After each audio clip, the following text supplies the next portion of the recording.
Shalom peuple de Dieu, bienvenue sur le pain quotidien. Je prie que cette nouvelle rencontre vous apporte la grâce et la faveur divine dans chaque compartiment de votre vie. Je suis Emmanuel Laurent Idibo pour vous servir. Rappelons notre thème du mois de juillet qui est « Annonce la grâce, lève-toi, va à Ninive ». Notre thème de la semaine est « Le cœur pour les âmes ». En ce jour, le thème que nous traitons s'intitule « Le Père t'attend », qui émane du livre de Luc, le chapitre 15, le verset 20, dont la Bible déclare « Et il se leva et alla vers son Père.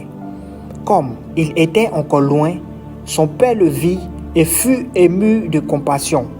Il courut se jeter à son cou et le baisa. » Alléluia. Que Dieu bénisse sa parole. Ce verset est le point culminant de la parabole du Fils prodigue. Il révèle le cœur de Dieu envers le pécheur repentant et constitue l'une des plus belles illustrations de la grâce divine mentionnée dans la Bible. Alléluia. En ce qui concerne le contexte biblique de Luc, le chapitre 15, le verset 20, au début du chapitre 15, les publicains et les pécheurs s'approchaient de Jésus pour l'écouter. Au même moment, les pharisiens et les scribes murmuraient tout en disant « Cet homme accueille des gens de mauvaise vie et mange avec eux. » C'est bien évidemment en réponse à cette critique, Jésus raconte trois paraboles. La première est celle de la brebis perdue. La seconde est relative à la drague perdue également. Alléluia. La dernière parabole est celle du Fils prodigue, soumise à notre édification. Bien-aimés, ces trois récits poursuivent un même objectif, celui de révéler la joie de Dieu lorsqu'un pécheur revient à lui. Alléluia. L'histoire nous conte que le plus jeune fils réclame son héritage avant la mort de son père. Il quitte ensuite la maison familiale. Il gaspille tout dans une vie de désordre. Puis survient une famine. Alléluia. Dès lors, le jeune fils se voit réduit à garder des porcs, un travail particulièrement humiliant pour un juif. Puis, les choses s'empirent et atteignent le fond de sa misère. Alléluia. C'est ainsi qu'il reconnaît son péché et prend cette initiative de revenir tout en préparant une confession. Et Luc, le chapitre 15, le verset 20, décrit précisément ce moment de retour. Alléluia.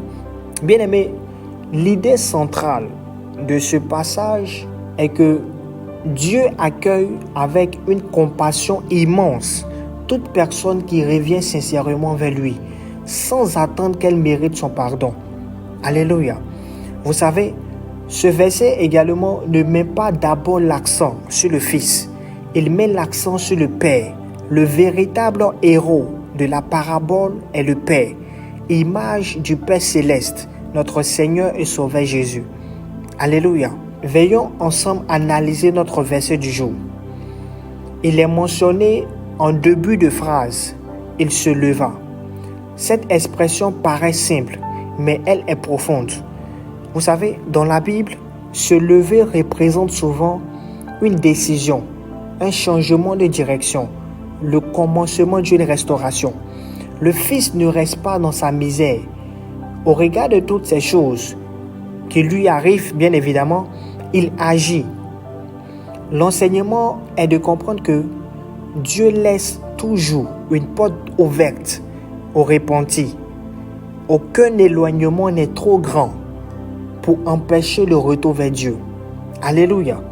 Le repenti véritable ne consiste pas seulement à regretter, il conduit à un changement concret. Amen, amen. La suite de la phrase dit « Il alla vers son Père ». Le Fils ici retourne vers la seule personne capable de restaurer sa vie. Cela revient à dire qu'il ne cherche pas un nouvel héritage, ni une nouvelle famille. Non, il revient vers son Père. Spirituellement, cela signifie que la restauration commence lorsque nous revenons à Dieu. Alléluia. La Bible mentionne encore « comme il était encore loin ».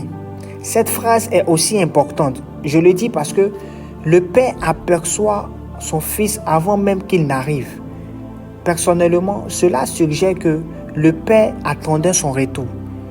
Il regardait probablement chaque jour à l'horizon avec espérance. Cette image révèle que Dieu attend le retour de ceux qui se sont éloignés de lui. Alléluia. Ensuite, il est écrit « Son Père le vit ». Bien-aimé, avant que le Fils ne parle, avant qu'il ne demande quoi que ce soit, avant qu'il n'explique quoi que ce soit, le Père le voit. Cela m'enseigne que Dieu connaît notre état intérieur avant même que nous ouvrons la bouche. Alléluia. Dieu voit nos douleurs. Il voit nos repentances, notre désir de revenir à lui. La Bible dit encore, il fut ému de compassion.